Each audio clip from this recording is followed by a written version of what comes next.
Olá, nós estamos no Agosto Dourado, mês do aleitamento materno. E a gente conversa com a enfermeira e também consultora de amamentação, a Michele Medeiros. Quer saber mais sobre esse assunto? Então não saia daí, a gente está no ar.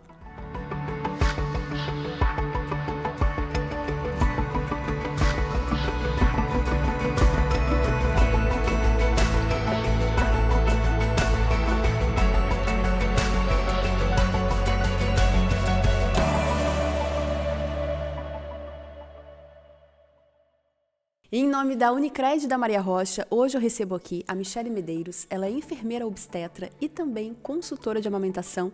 E a gente vai falar hoje sobre o Agosto Dourado, que é esse mês tão importante, né, Michele? Muito obrigada por estar aqui com a gente hoje. Eu que agradeço o convite, né? Realmente esse mês é muito importante sobre a amamentação, o Agosto Dourado. Mas a gente tem que lembrar o ano inteiro sobre isso, né? Porque todos os dias, ainda mais eu que trabalho nessa área, eu vivencio todo dia uma história de uma mãe. Com certeza. A amamentação é muito falada. De uns tempos para cá a gente fala muito, né, sobre esse assunto, né, as redes sociais também. Fora esses grupos no WhatsApp que acaba trocando informações, uma mãe entre a outra. Tu achas, Michele, que as mães, elas realmente, quando elas estão grávidas, elas já começam a se preocupar com a amamentação? Você sente isso? Eu acompanho bastante mãe que já se prepara antes do nascimento do bebê, né? Elas já procuram antes. Tem mãe que com 10 semanas já começa a procurar para ver os horários disponíveis, os orçamentos, se preparar. Mas o encontro é lá na fase final, com 34 semanas. Mas tem mãe que nem se preocupa, deixa o bebê nascer e tá tudo bem. Quando nasce que começam os desafios, né? Só que é bom tu ir já para a maternidade com as informações do que tu ir cega e não saber como que acontece. Pois é, essa informação é importante. Então, a consultoria de amamentação, ela já acontece em um período antes do nascimento. Isso. Que é um período de conversa para até... Porque a informação, muitas desistem pela falta de informação. Eu vejo muito isso. E não sei se tu vai lembrar da tua mãe ou das tuas avós, que antigamente todo mundo falava isso, que mamou na vizinha, ou que meu leite era fraco, ou que eu não amamentei, ou que não desceu meu leite, né? E eu sempre falo para as pacientes que a gente tem que entender que é um processo. E que o corpo vai responder. E o corpo só vai responder conforme o estímulo. Então, o bebê tem que estimular sugando. Se o bebê não sugar, não vai ter o estímulo, porque antigamente elas falavam isso, eu não tive leite, por isso que eu não te amamentei. Eu já escutei muitas frases assim. Ou já peguei mães também que teve o filho há 10 anos atrás, não amamentou e agora amamentou. Porque pela falta de informação, né? Já tive mães que, na maternidade não mamou quase nada, aí vim embora sem mamar, não mamou, dei leite, dei a mamadeira. Porque daí, com a ansiedade, acaba não esperando... É o desconhecido, né? O desconhecido. E, Michele, então existem fases para descer esse leite? Eu queria que você explicasse pra gente como é que funciona isso. Como que funciona, né? Lá na maternidade, se independente da via, que nascer de cesárea ou parto normal, né? Na hora que o bebê nasce, a gente sempre bota a mamar na primeira hora de vida. Então, essa primeira hora de vida, como começa a funcionar tudo. O bebê começa a mamar... manda um comando pro cérebro e o teu cérebro começa a pensar, vamos começar a estimular a prolactina, que é o hormônio da produção de leite. E aí, lá no terceiro dia, o pico desse hormônio é quando chega em casa que acontece a descida do leite, que é a famosa apojadura. Que toda mãe fala, meu peito ficou quente, ficou pesado, ou tive febre. Várias mulheres falam isso. Enquanto isso, é colostro. O colostro ele sai de gotinha em gotinha, mas o bebê tem que estimular sugando. E no começo, o bebê ele suga e faz várias pausas, né? Às vezes ele fica meia hora, 40 minutos no peito, porque ele se cansa e também o colostro ele é mais grossinho. Daqui a pouco, quando acontece a descida do leite, lá pelo 6º, 7º dia, ele já suga mais rápido. Daí, às vezes a mulher fala, o bebê tá mamando menos tempo. Mas claro, o leite já tá mais fluido e o bebê não tá se cansando como antes. Então, é importante lembrar que o peito tem que ser estimulado para chegar lá no terceiro dia, começar a mudar, começar a ficar pesado, quente. E como é que funciona uma mama, né? Vou te mostrar. Isso, ela trouxe vários materiais aqui. Aqui a gente tem uma mama. Dentro dela, a gente tem as glândulas mamárias e os ductos. Essas glândulas aqui na gestação, elas estão moles, né? E aí, quando acontece a descida do leite, essas glândulas ficam cheias, que parece que tá cheio de bolinha na mama. E aí, essa fase que é a apojadura, que a mama enche e a gente tem que massagear, fazer o manejo para passar pelo ducto e sair lá na frente. Ele não sai só pelo mamilo, ele sai pela areola também. Sim. Sai bastante. Então, que muita mulher pergunta assim, eu tenho cirurgia na mama, ou eu tenho redução. Silicone, assim. Né? Isso. Não impede. O que eu sempre falo para elas? Tem que botar o bebê sugar para estimular. Que às vezes tem mulher que tem redução mamária e consegue amamentar normal. Não é peito grande ou pequeno que vai detectar se tem bastante ou pouco leite. É a quantidade de glândula mamária.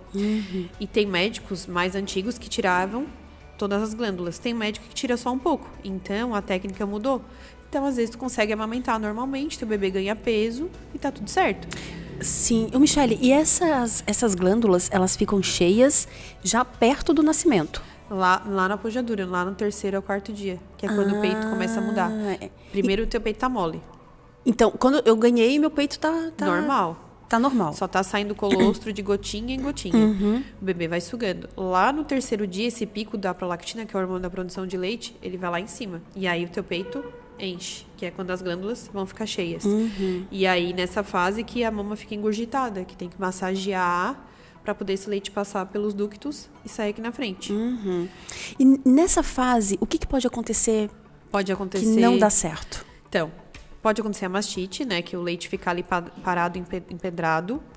Dá febre, a mama ficar quente, dá uma inflamação. Já aconteceu, já acompanhei pacientes que me chamaram quando estava lá no auge, sabe? Passou lá pelo 5º dia, o bebê chorando, a mama toda quente, com febre. Mas aí, quando acontece essa descida, é como se o leite chegou aqui na glândula e parou. E aí, se tu não fizer a massagem correta, né? Massagear esse sentido circulatório...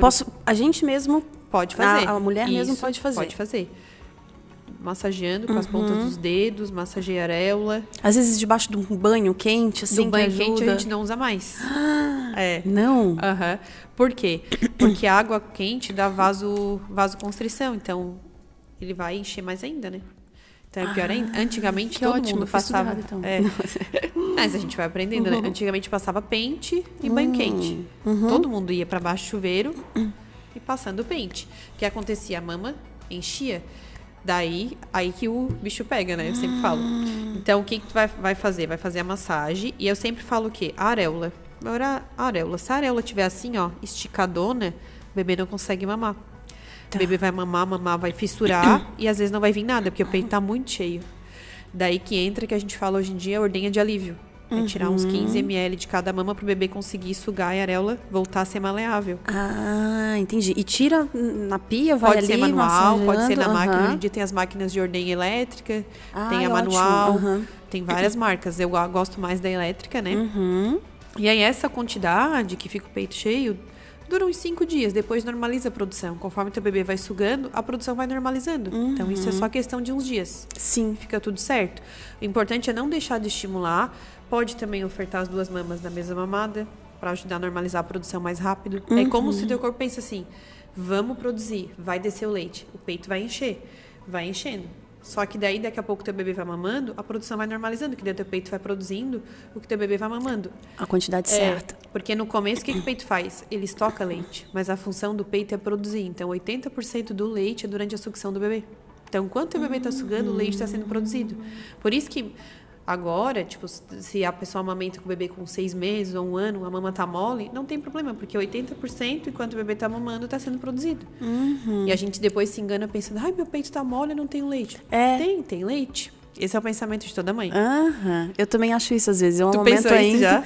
Sim, e a minha, se eu fico um período muito grande sem amamentar, ela também enche. já enche, já empedra, já começa a doer. Mas normalmente, se ele tá mamando regularmente assim, ela tá normal. Mas essa dúvida já passou na tua mente? Sim, eu achei que não tem nada, filho, vamos... É isso mesmo, 80% é durante a sucção do bebê. Então a gente se engana achando, porque meu peito tá mole, eu não tenho, mas não. É porque no começo o peito fica bem cheio, daí tu pensa, poxa, eu tô cheia de leite. Mas porque no começo o peito tá produzindo sem saber a quantidade que o bebê precisa, mas depois... E aí a mama, eu consigo amamentar até... Não tem uma idade, porque daí a mama continua produzindo sempre leite. Tem gente que fala, é porque geralmente pela pediatria até 2 anos, até 1 ano, cada um segue, mas isso é pessoal, né? Tem bebê que mama até 2 anos, tem uns que mamam até 1 ano e meio, porque o peito não é só alimento, né? Ele é para proteção, para acalento, para acalmar, para relaxar, para dor, para estresse, para tantas coisas que a gente, para imunidade, né? Pra mãe. Pra mãe também, pra mãe se sentir também. Até quando tu vai vacinar. Vou vacinar, vou amamentar. Vou coletar um exame, vou amamentar. Então, o peito, ele é pra várias coisas. Como se fosse um remedinho de amor. É né? verdade. E Michele, a partir do momento que começa a introdução alimentar, esse leite, ele realmente é mais para esse sentido do que para alimentar mesmo, né? Na verdade, ele pode continuar alimentando, mas ele é mais líquido, né? Então, ele continua nutrindo, mas tem muito bebê que quando começa a introdução alimentar, eu já conheci vários, que custaram comer comida salgada por causa do peito, né? Que queriam só o peito. Tem uma colega minha, ele ficou até 3 anos assim. Não gostava nem de um alimento, só mamava, não gostava de nada, nem arroz, nem feijão, nem uma fruta. E continuava ganhando peso? E continuava ganhando peso, era bem gordinha até. Aí ela custou, ela teve que tirar de vez e fazer o desmame, que foi difícil pra ela.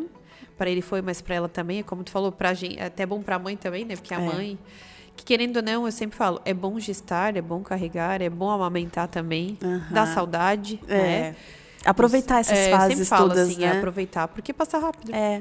E o Michele, tem alguma dica pro desmame? Na verdade, o desmame tu vai vendo os horários, a gente sempre conversa sobre isso. Tem que, agora como o teu tá maior também, tem os horários que o bebê mama, né? Tá. Tu vai acabando diminuindo esses horários, ou que às vezes só mama pra dormir, às vezes só mama, tipo, não quando acorda, ou só na hora depois do almoço, antes da escolinha, daí tem que começar o quê?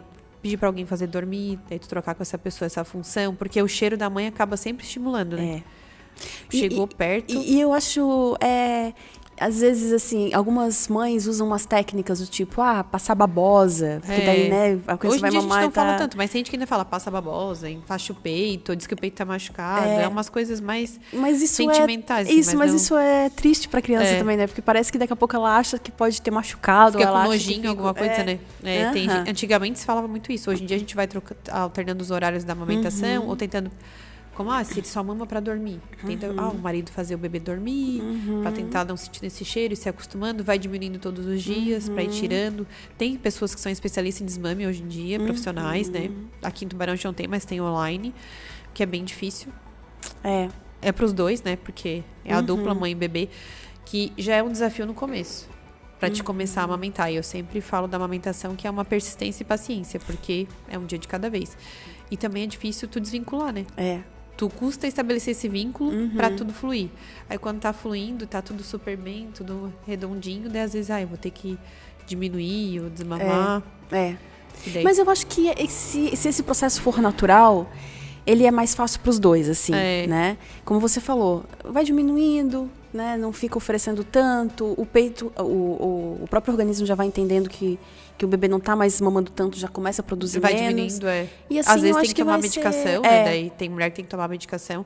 O meu, ele largou sozinho, com 6 meses. Foi menos frustrante, eu acho, né? Porque... Ele não pedia mais. Eu voltei pro plantão, ele não queria mais, aí tu botava, ele ficava brabo, foi largando. Sério? Por um lado foi bom, né? Porque é como tu falou, assim, a gente, pra tirar, parece que vai doer muito mais.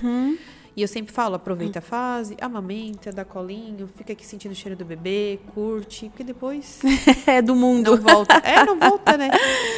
E, Michele, vamos falar um pouquinho agora sobre o leite, né? Tá. Ele tem algumas fases dele que ele muda, ele é diferente, ele vai se adaptando. Existe isso mesmo? Ele muda de coloração, né, na verdade, e as fases, né, que no começo é colostro. Que você até explicou. O colostro, então, mas ele é um leite. Ele é um Só leite. que ele é muito mais... Tem umas que é bem amarelo, tem outras que é mais clarinho, mas até o 5º dia a gente fala que é colostro, depois do 5º a gente fala que é leite de transição, aí lá pelo 15º ao 20º dia a gente já fala que é leite, ele vai mudando, ele vai ficando mais líquido, mais branquinho. Ele é mais gordura no começo? No começo ele é bem concentrado. Tem mulher que ele é bem amarelo, assim, aquele bem amarelão mesmo, puxando pra um laranja. E isso não tem... Pro bebê não significa... Pro bebê, a gente sempre fala que ele tem que estar cheio de nutrientes, né? O bebê, qualquer tipo de leite é importante. Independente se o teu é mais amarelo, se o meu é mais claro, né? Só que todos eles têm todos os nutrientes que o bebê precisa, pra imunidade. Eu sempre falo que o leite materno é como se fosse uma sopa mas ele é saudável. E a fórmula nutre também, mas a fórmula é como se cai igual um pirão de feijão no estômago do bebê. Ela pesa, né? Que o leite materno, ele tem mais nutrientes. Sempre tem mais. É como se a gente tivesse uma sopa cheia de verduras, bem daquelas bem fortes. O que é a fórmula? Tu vai lá, prepara, ele nutre, ganha peso, ganha, mas é diferente. Tá. E tu nota que a imunidade de um bebê que mama é muito maior do que um bebê que toma fórmula. É muito bom pra imunidade, né? Às vezes tu conversar com, né, meu filho nunca ficou doente, ou meu filho ainda mama, fica doente muito pouco. Isso é muito bom pra imunidade do bebê. Sim. E daí, então, o leite, depois ele vai ficando mais líquido, passou por essas fases todas, e ele vai se adaptando também a... porque eu já escutei assim, né? Do tipo, não precisa da água, por exemplo, até os 6 meses. Porque daí ele também já começa a ficar mais líquido. Então, Isso, realmente, até os 6 meses não precisa da água. Tem pediatras que até orientam quando toma fórmula da água, mas tem pediatras que não. E a amamentação não precisa da água. Tanto é que, como que a gente se baseia se tá nutrindo o bebê ou não? A amamentação é o xixi. Porque a gente... Antigamente eu falava, porque faz muito cocô, tá mamando bastante. Mas não é o cocô, né? O cocô, ele muda de transição na coloração. Tá. Mas a quantidade de xixi que demonstra estar nutrindo o bebê. Porque o Quanto bebê mais desidratado xixi, não faz xixi. E a quantidade de xixi vai aumentando todos os dias. Primeiro dia de vida vai fazendo 2, segundo dia vai fazendo 3 e assim vai aumentando. Então, o xixi que demonstra se o peito está nutrindo. E daí a gente sempre vai... Por isso que o leite materno, ele é cheio de nutrientes, mas ele é mais água. Então, o bebê vai demonstrar no xixi. E um bebê que mama pouco ou não está se nutrindo, não vai fazer xixi. Tá. Ou faz menos do que a quantidade que é esperada, né? E Michele, vamos aproveitar então e vamos falar sobre o estômago do bebê? Tá. Né? Porque a gente começa no hospital, é muito pouco, né? É bem pouquinho. E daí eu queria que você explicasse essas fases e você tem até tenho um materialzinho aí também. Vou botar a mama pra cá. O estômago do bebê, o primeiro dia de vida é isso aqui. 3 a 7 ml. Esse aqui já é lá no 3º dia, quando tu chega em casa, já começou a pojadura, começou o peito mudar, é de 22 a 27. Mas ele até que cresce rapidinho, Cresce, né? é por isso que eles perdem roupa rápido também, né? Que tu vê que a capacidade gástrica aumenta bem rápido. Nossa, sim. Aqui é com uma semana. Já é uns 50 ml, 60 mais ou menos. Já ficou umas 3 vezes maior. Do que quando nasceu. E esse aqui é com 1 mês. Já é 100 ml, 130. Depende também, assim, eu sempre falo para as pacientes. Se basear no primeiro. Por quê? Capacidade gástrica, cada um tem a sua. Tu tem a tua, eu tenho a minha. E o bebê também é igual. Então, tem bebê que mama muito mais. Menino geralmente mama muito mais que menina. Tem bebê que é muito mais guloso, que mama de hora em hora, de 2 em 2. Tem bebê que faz aquele de 3 em 3. E a menina geralmente come menos. Mas o primeiro dia é isso aqui. Isso aqui é um bebê de 39 semanas, que nasce dentro do prazo. Se é um bebê que nasce de 35, 36, o estômago é um pouquinho menor. Como também não vai estar tudo formado, né? Um bebê que nasce antes da idade gestacional esperada não está formado o pulmão, não está formado toda a partezinha dele ali. Então, o estômago também é menor. E também um bebê que nasce de 39, ele tem reserva. O que é reserva? Tudo que tu passa intraútero pro teu bebê, ele tem uma reserva de glicemia. Então, essa reserva é de 24 horas. Mesmo que ele mame pouco naquelas primeiras 24 horas, ele tá com a reserva que tu passou dentro do útero. Então, tá tudo bem. Por isso que a gente faz, às vezes, o controle de HGT, da glicemia, pra ver se tá tudo certo. Porque ele tem essa reserva. A não ser que a mãe tinha diabetes, alguma coisa assim. Mas se não... Estimulou, não quis agora, dá um espacinho, daqui a pouco tenta de novo. Porque às vezes já vai lá e dá a fórmula. Com medo Às vezes a gente fala, dá 20 ml de fórmula, estufa o estômago do bebê, às vezes ele demora 5 a 6 horas para querer mamar. Porque daí foi mais do que a capacidade gástrica e encheu. Então, por isso que a gente sempre vai estimulando e controla a glicemia. E quando o bebê nasce, eu tô no hospital, ele acabou de nascer.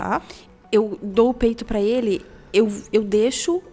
Enquanto ele estiver mamando, eu posso deixar ele ali. E ele mesmo vai saber quando tirar e geralmente, tá tu vai notar o quê? A sucção. Porque a sucção, ele vai sugar e deglutir. Sugar e deglutir, que é a sucção nutritiva, né? Vai engolir, igual a gente. Se não, a não nutritiva que vai fazer com a boca. Vai parar de engolir. Eles ficam nessa fase inicial 30 minutos, 40 minutos. Geralmente isso, fazem muitas pausas. Daí tu vai mexer aqui, para voltar a sugar. Porque eles vão pausar muitas vezes. E aí, depois de um tempo, lá pelo 8º dia, eles já vão Sugar e largar. E tu vai notar isso. Se a sucção não tiver nutritiva, tu vai tirar. Ou ele vai parar com 30, 40 minutos e vai largar. Porque às vezes tem mulher que fala, ai, ficou 1 hora no peito, mamou um monte. Mas o que ele fez nessa 1 hora? É porque a amamentação é gasto calórico também, né? É como se estivesse malhando na academia, se alimentando e gastando energia. Então, se ele tá mamando mais esse tempo todo, será que também não tá fazendo, tipo, fazendo sucção não nutritiva, só fazendo só a pontinha da boca? É isso que tem que notar. Tu sabes, Michele, que o meu bebê, ele mamava, no máximo, acho que ele nunca passou de 15 minutos mamando. Desde o começo? Desde o começo. Era 10 minutos, mas assim, eu acho que ele ia com muita intensidade. Ele fazia pouca pausa, assim, então? Eu acho que sim, porque todo mundo, 40 minutos, nunca ficou 40 minutos. Tem uns que fazem isso, 40 minutos, 1 hora, daí a gente nota a mãe, observa se tá mamando e engolindo, que às vezes só tá fazendo a pontinha e não tá deglutindo. Daí a gente ensina a tirar, né? Que daí é botar o minguinho no canto da boca, fazer um vácuo pra tirar do mamilo. Porque se tu tirar a boca do bebê com tudo, sim. Não sei se tu lembra dessa técnica. Deixa eu fechar aqui. Porque a gente também agora pode falar dos mamilos, né? Porque existem alguns... Se tu tirar com tudo, é como se... Deixa eu pegar a Cecília aqui. Vamos conhecer a Cecília. Vou pegar ela. Se tu tirar com tudo, é como se vai puxar o mamilo, ó. Eu acho que... Deixa eu ver se... Vamos só tirar essa caneca pra ver se tá pegando bem direitinho. Aí. Porque às vezes o bebê tá aqui sugando, né? Tá. Daí tu vai lá e tira. O que o bebê vai fazer? Ele vai prender. Vai puxar. Às vezes fissura só por causa disso. Na hora que tu for tirar, o bebê ele vai puxar uma coisa que tá tirando da boca dele, né? É isso que acontece. Por isso que tem que ir lá com o minguinho e fazer isso. Tá, então eu pego o minguinho, abro no cantinho da boca enfia bem da no cantinho da criança. boca do bebê. Vai fazer um vácuo, daí tu vai tirando devagarinho. Isso. Dá medo. Tem mulher que tem medo. Porque meu dedo pode machucar. Não, pode ir lá no cantinho e ir tirando. Ótimo. E os mamilos? Como é Quer que mostrar eles... os tipos de mamilos Isso. pra gente mostrar? Porque eu acho que esse é um dos maiores medos. Isso. Né? Tem bastante. Tem vários tipos, né? A gente tem o protuso. Que é o ideal. É o mamilo do sonho de toda mulher, né? É, o protuso, tá. O semi-protuso, que é um pouquinho menor que o protuso. O invertido. Tem mulher que tem esse invertido que vem pra fora. E tem mulher que ele vem mais pra dentro quando tu aperta. E tem o plano. Tá. É o que não tem nada. Às vezes, a mulher tem esse mamilo aqui, ó. Que é o protuso, e já vai até pro hospital com bico de silicone, porque a cunhada usou, porque a vizinha usou, e daí deu pra ela. Que o bico de silicone, ele imita um bico, né? Não sei se já vi, se é um plásticozinho. Sim. Todos os mamilos tu consegue amamentar. Alguns tu vai ter mais dificuldade, com certeza. Esses 2 é os dos sonhos de toda mulher. Mas todos tu vai conseguir. Por quê? Porque o mamilo, na hora que a gente for ofertar a mama pro bebê, como é que a gente vai fazer no começo, né? Vamos ver se tu vai lembrar dessa fase. Vamos relembrando. Vamos ver. Vai pegar o mamilo, vai passar no narizinho do bebê, nos 4 cantos da boca. Daí o bebê vai fazer assim, ó. Vai fazer a busca pra poder conseguir mamar. E aí, alguns tu vai ter mais dificuldade, né? Daí, o importante é sempre a areola ser maleável. Por isso que eu falei sobre a ordenha de alívio, né? Porque às vezes uma areola rígida tu também não vai conseguir. Aí o manejo, né, de passar, ó. Porque no começo a gente acha que o bebê já sabe, nasce sabendo tudo, mas não sabe, né? A gente não sabe, mas o bebê menos ainda. Às vezes a gente vai no quarto, tá a mãe assim, ó. Com o bebê aqui esperando e fala, ai, ele não quer mamar, ai, não tá abrindo a boca. Aí a gente sempre fala, tem que ensinar o bebê a buscar. Daí que tu vai lá, passa no narizinho. 4 cantos e o bebê vai fazer...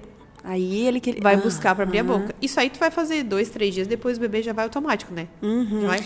E tem, eu me lembro também que pra deixar assim ele mais apertadinho, eu acho que ali pra... segurar mais em C, né? Tu diz, né? Isso. Segurar mais em C a mama, assim, né? Isso me ajudou bastante. Ajuda bastante. Quando o mamilo é assim, agora quando é assim, né? Ou assim, às vezes a gente faz a preguinha mais do ladinho, mais em cima. Pra o quê? Pro mamilo ficar um pouquinho mais pra fora.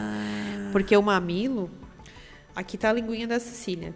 É como pensar que é a linguinha do bebê. O mamilo fica... A língua fica embaixo do mamilo e a outra parte no céu da boca do bebê. E durante a sucção, como é que a língua faz, né? A língua faz a ondinha. Bate no mamilo para extrair o leite. É isso que ela faz. Então, por isso que se for assim, e se às vezes o bebê... Hoje em dia a gente tá fazendo bastante a frenectomia, que eu tava te falando, que é fazer o piquezinho embaixo da língua. Quando a linguinha é presa, ela não consegue fazer a ondinha, ela só faz assim, ó. E aí, quando é assim reto, não consegue extrair nada, né? Mas tem mais essa, dificuldade mas pra essa sugar. cirurgia é justamente para a criança conseguir Pra mamar conseguir ou para sugar, outras... Pra sugar, pra depois facilitar na fala, né? Na verdade. A gente tem a fono que faz o teste, né? Ela faz o teste. Às vezes, na hora do nascimento, o pediatra já vai avaliar e vai dizer, mãe, eu acho que tem que cortar um pouquinho a linguinha. Nossos pediatras, eles cortam, né? Geralmente é o Dr. simples, William. algo É simples. um procedimento bem rápido, não Tá. tem dor nenhuma. Alguns sangram, outros não sangram nada, é bem tranquilo. Mas já auxilia já desde o começo pro bebê conseguir sugar. Porque, como eu disse, às vezes não consegue extrair o leite, daí só fica cutucando o mamilo. Só assim, ó. Que daí ela não consegue fazer a ondulação Para sair o leite. pra extrair. E, Michele, é nessas horas que o mamilo pode machucar? Porque Isso. eu acho que quando eu tava grávida, uma das Teus coisas que medos? me falavam era Aham. isso, assim, ó, meu Deus, eu não consegui porque ele sangrava, porque ele machucava, porque ele... Então, assim, é nessa fase também da pega Da que... pega pode fissurar nessa fase, né? Pode ser a pega errada no início, ou essa fase da linguinha também ser presa também dificulta. Sensibilidade também, tem mulher que tem um mamilo super sensível, já machuca desde o início.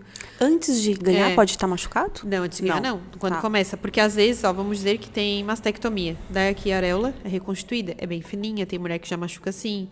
Tem mulher que tem um mamilo bem clarinho, a pele bem clarinha, já fica mais sensível. Então isso é muito pessoal.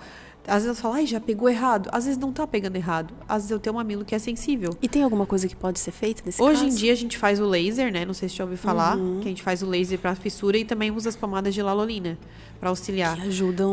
O laser, ele tem mais, é o que tem mais resposta, porque ele fica agindo por 2 dias. Então, ele tem resposta mais rápida. É como se tu tá com um machucado, tu faz ele na lesão, ele forma uma película, tipo a casquinha do machucado. Então, acelera a cicatrização e alivia a dor.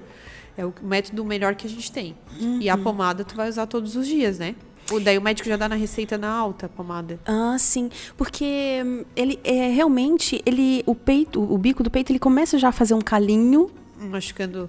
Tu já vai notar, às vezes, nas primeiras 24 horas do bebê. Já tá mais sensível, daí a gente já começa, não dá pra tocar nem com sutiã, já começa a notar que ele assa, né? Às vezes fica assado, meio vermelho, a pele mais vermelha.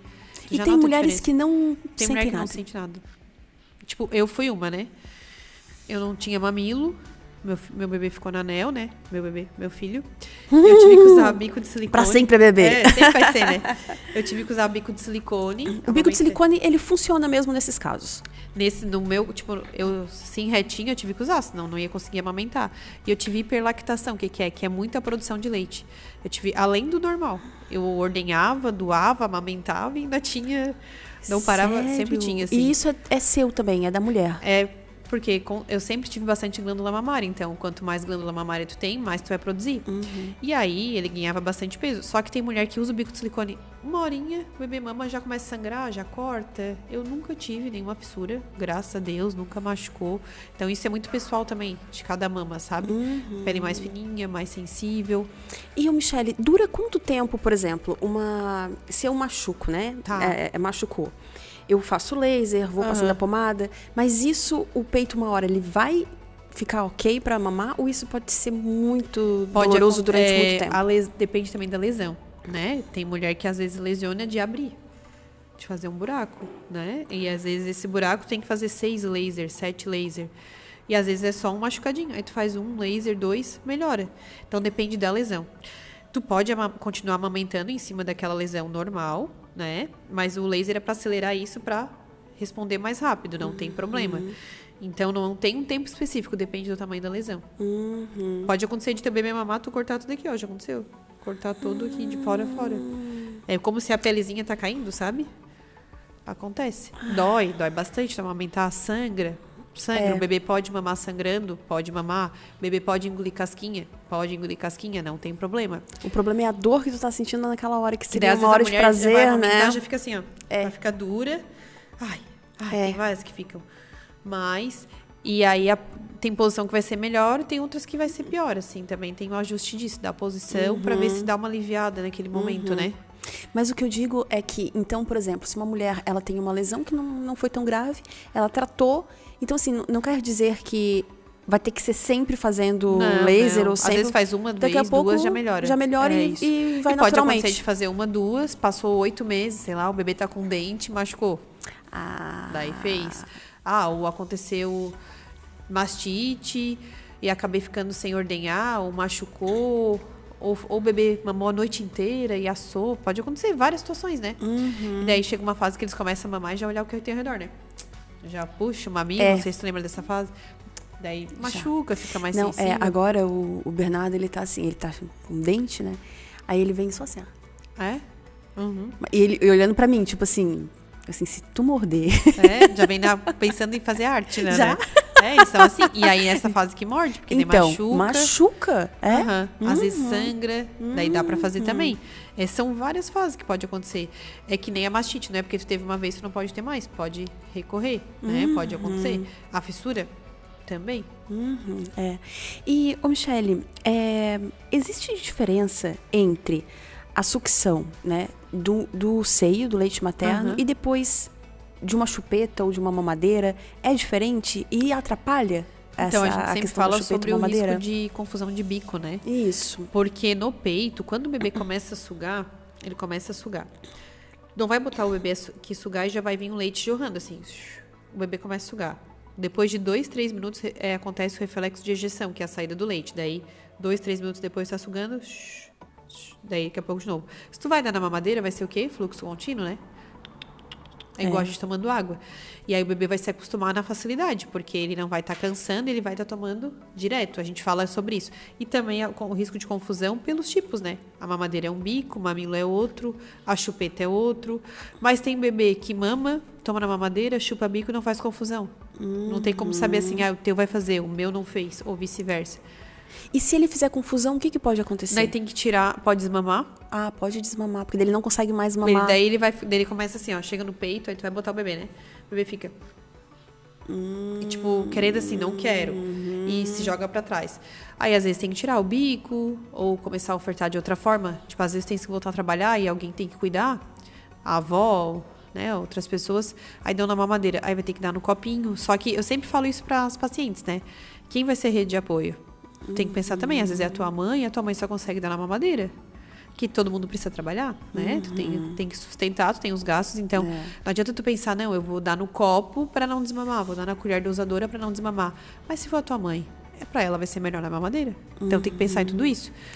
No risco-benefício e também como vai ser mais fácil para ela, né? Com certeza. E eu te perguntar isso agora, Michele, a volta do trabalho, né?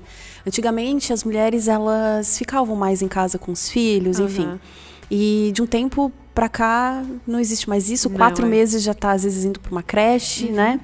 E muitas mulheres, elas acabam desmamando nessa fase, mas se quiser continuar dando leite materno, qual é a orientação? Como é que ela deve fazer isso? O certo é elas começar a estocar o leite antes de voltar, né? A gente sempre fala, pela Associação Brasileira, é 15 dias congelado. Pela Internacional é 6 meses. Então, ela tem que começar a estocar uns 15, 20 dias antes, começar a fazer estoque. E quando ela for pro trabalho, levar a máquina de ordenha, que o peito vai encher também, né? Quando tá longe do teu bebê, o teu peito vai entender que ele vai continuar produzindo. Se ele mamava às 3 da tarde ele vai estar jorrando. Então, levar uma máquina... Por isso que eu te falei que tem as elétricas hoje em dia, que em 5, 10 minutos elas ordenham bastante. Ordenha 100 ml, 150, 200, ele é bem rápido. E antigamente era tudo no manual... Ou assim, naquelas máquinas, tinha manual ordenhando, mas tinha máquina manual com a mão também. Então, tu pode levar e tem a forma de armazenar, né? Tem os saquinhos para te congelar o leite. Existem uns saquinhos já prontos que a gente compra. Que tu compra na internet ou nas farmácias. Tem os copinhos de vidro com tampa de plástico também, que é frasco para armazenar leite. E tem os de plásticos com tampa de plástico. Tem essas 3 formas. O saquinho é bom porque tu pode congelar porções e levar, né? É mais fácil para levar e ocupa menos espaço também no freezer. Mas aí eu posso congelar, por exemplo, eu tô no meu trabalho, eu deixo na geladeira e essa minha ida para casa, não tem problema eu tirar um pouco da geladeira. Na geladeira a gente pode deixar 12 horas. Tá. Daí tu pode levar e pode também botar um em cima do outro. Eu ordenhei às 3 da tarde, vou botar ali. Ordenhei às 6 da tarde ou às 9, pode botar um em cima do outro. Junto? Pode botar junto. Só que a validade vai contar da primeira ordenha. Tá. Então, se eu ordenhei às 3 da tarde, vai contar desse horário, mas pode botar um em cima do outro. Não tem problema. Que a gente pensa que não pode, mas pode. Então, no meu trabalho, se eu tiver lá e se tiver uma geladeira, o ideal não é congelar. O ideal é deixar na geladeira para eu depois transportar ele até em casa. E lá em casa, aí sim eu se tu posso esquecer congelar. E deixar em temperatura ambiente, assim, aqui em cima, É 2 horas. Ai, gente, isso tem que ter muito cuidado, né? Daqui a pouco, meu Deus, será A que... gente esquece. Aham. E depois, para usar esse leite, também existem técnicas, né? Isso, tu pode descongelar em banho-maria. Pode pegar um potinho, uma panelinha e descongelar em banho-maria. O saquinho é bom porque tu pode pegar uma vasilhinha e botar água quente, botar ele dentro, ele já vai descongelar e esquentar, porque o saquinho é fininho, né? Agora o pote, tu pode tirar ele, tá aí descongelando na geladeira para depois tu usar, e depois de descongelado não pode congelar novamente, tem que desprezar. Tá, tem esse problema. Se tu descongelar uma quantidade muito grande, teu bebê tomar só uma parte, tu vai ter que jogar fora, tu não vai poder reaproveitar. E o leite materno, se eu coloco daí na mamadeira para dar para criança, pode esquentar no micro-ondas, alguma coisa assim? Não. Banho-maria, sai o morninho Essa tua dali. pergunta, assim, eu sempre, sendo sincera, eu sempre falo para os pacientes. Nunca vi no hospital esquentar em banho-maria, todos os hospitais. Eu já trabalhei nos dois. Sempre esquenta no micro-ondas, só que pela terminologia a gente fala banho-maria. Então, isso é muito de cada um. Ah. Mas se tu congelar em saquinho, né? Porque tu pode congelar porções, 50 ml, 40 ml. Porque assim, ó, é uma ilusão tu pensar que na mamadeira tomou 60 e no peito mama 60. É diferente, porque no peito o bebê mama e se cansa. Mama e se cansa. Ele mama menos. Ele gasta energia. E na mamadeira ele vai tomar mais? Então, a gente pensa, ai, eu só tirei 60, meu bebê só tá mamando 60 ml. Não, não é isso. E o peito ele tá mamando, tá produzindo. Então, é uma falsa ilusão achando que só tem aquilo. Ai, eu tô produzindo pouco, né? Tem mulher que fala, ai, só tô tirando 60, 80 ml, é muito pouco. Mas não é isso. Não é o que tu tira que vai demonstrar o que teu bebê mama. Porque enquanto ele tá mamando, o peito tá produzindo. E a mamadeira, ele vai o quê? E aí, nesse caso da mamadeira, a gente vai dando... vai aumentando, o pediatra vai orientando. A quantidade vai aumentando. O pediatra fala quantidade. geralmente a quantidade pelo tempo de vida do bebê. Tem bebê que vai tomar mais do que ele falou ou até menos. Depende também, como eu te falei, da capacidade gástrica. Isso é muito de cada um. E a gente sempre cuida das mamadeiras específicas, né? Por causa do tipo do bico. Então, quanto menor o furinho, melhor, para não ser aquele fluxo contínuo, que quanto maior o furo, mais vai. Então, a gente sempre orienta quais marcas para usar, assim, né? Da mamadeira. Sim. E, Michele, a gente já tá chegando ao fim, mas antes disso, se a mãe não consegue amamentar, ou é uma opção dela, existem fórmulas também que você estava falando que, claro, não é a mesma coisa, mas hoje tem uma gama maior, né? Tem mais... Tem várias marcas, né? Vários produtos que são... Isso, Então, assim, também tem essa opção. Tem, Antigamente não se falava muito em alergia à proteína do leite, né? Não sei se tu ouve também. Dá para eles acabam retirando na alimentação, a mãe acaba mudando a alimentação para conseguir amamentar, mas tem várias marcas de leite, tem milhares, assim. No hospital a gente sempre usa uma padrão. E aí na alta, o pediatra, quando vai dar as orientações, às vezes a mãe já fala, eu não vou amamentar. Eu quero amamentar e complementar. Tem mãe que já é assim, eu vou amamentar e vou complementar. E aí, às vezes, o pediatra já dá a receita também. E sempre com 7 a 10 dias de vida, tu vai levar o bebê no pediatra. Então, até lá, ele tem que recuperar esse peso que ele perdeu de quando ele nasceu, porque perde geralmente 10%. E aí, se tu vai dizer, não tá se adaptando com esse leite, ou se tu notar, tu vai levar antes. A gente sempre orienta também na alta essas coisas, assim, mãe, tu quer complementar, ou tu não vai amamentar, então marca o pediatra um pouquinho antes. Ou manda mensagem, que também elas estão fazendo a consulta do pré-natal, antes de nascer. Elas também fazem o encontro de 34 a 35, elas também vão no pediatra para conhecer o pediatra, tirar algumas dúvidas, não só na consultoria. Daí elas já têm um vínculo, né? É bem melhor. Michele, é muita informação. Eu acho que as mães, mas assim, eu tenho certeza que as mães que estão assistindo a gente agora, que estão, né, grávidas, enfim, ou que já estão nessa fase, conseguiram tirar várias dúvidas, né? E também tem vocês como profissionais maravilhosos para auxiliar sempre quando necessário. Então, eu quero agradecer muito a sua presença aqui. E eu queria que tu deixasse só essa mensagem final, assim, do agosto dourado, da importância, só pra gente reforçar um pouquinho mais. Mas quero te agradecer muito a sua presença aqui. Eu que agradeço o convite, né? Fiquei bem feliz. Eu sempre falo para as pacientes, né? Como eu já te falei, que a gente tem que lembrar do lema da persistência e paciência, tem que tentar, tu tem que estar aberta a isso. E lembrar que tu não veio sabendo, nem o bebê também. E que esse vínculo é só de vocês, né? Então, não vai voltar, aproveitar, estimular, tentar. Se tu tentou até uma semana, 2 semanas ou um mês, pelo menos tentou amamentar. E lembrar da importância dos nutrientes pro teu bebê, da imunidade, tudo que tu vai estar repassando. E aproveitar esse vínculo, que não vai voltar jamais. Eu lembro do meu, assim, que eu amamentei também. Então, e nunca ficar escutando a história dos outros, né? Ah, porque a minha foi difícil, que eu não consegui, que tu também não vai conseguir, ou até da mãe, que eu não consegui. Lembrar que cada um tem a sua história e que a tua é a tua do teu bebê e que vai ser diferente. Tá aberta a isso. E que tem ajuda se precisar, tem, né? Tem ajuda. A gente também no hospital, a gente também ajuda. Tem profissionais fora do hospital também. Hoje em dia tá mais fácil o acesso, as orientações. Então, a gente tá aqui para isso. Legal. Michele, muito obrigada então mais uma vez. Eu que agradeço. E o Viva Saúde Unimed Tubarão fica por aqui. Eu quero agradecer a companhia de vocês. A gente tem um novo encontro na quinta-feira que vem, às 8h30 da noite, pela UniTV e também pelas plataformas de áudio e vídeo da Unimed Tubarão. Eu espero todos vocês. Obrigada, até mais.